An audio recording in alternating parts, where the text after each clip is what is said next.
Every day, the fat director came to the station to catch his train, and he always nodded to Thomas and said, "Morning, Thomas."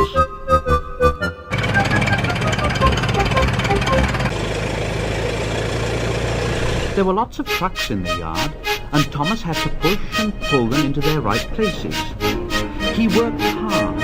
He knew now that he wasn't so clever as he'd thought, and he wanted to learn all about trucks so as to be a really useful engine. But on the siding, by themselves, were some trucks that Thomas was told he mustn't touch. There was a small coach, some flat trucks, and two queer things his driver called cranes. "That's the breakdown train, Thomas, and when there's an accident, the workmen get into the coach and the engine takes them quickly to help the hurt people and to clear and mend the line. The cranes are for lifting heavy things like engines and coaches and trucks." One day, Thomas heard an engine whistling, "Help! Help!" And a goods train came rushing through very fast. "Help! Help! They're pushing me! They're pushing me! Those silly trucks are pushing me!" And the trucks just laughed. Help! Thomas the tank engine didn't know what to do. "Oh, I'd like to teach those trucks a lesson." Presently, a man came, running. "James is off the line.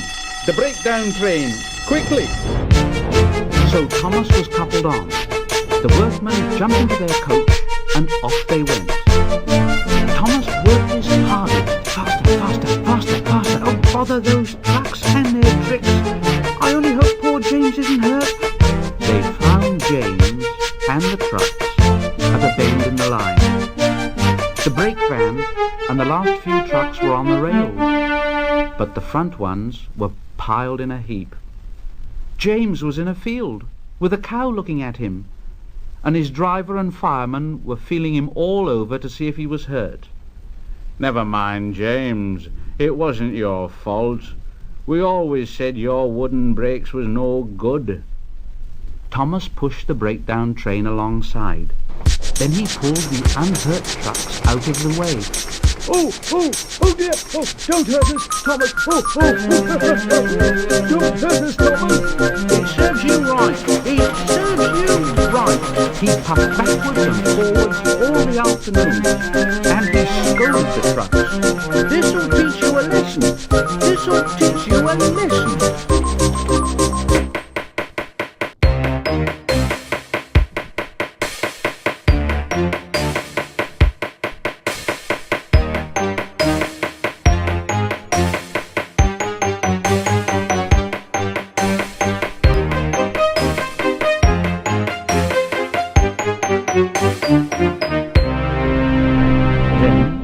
When they put James back onto the rails, he tried to move, but he couldn't.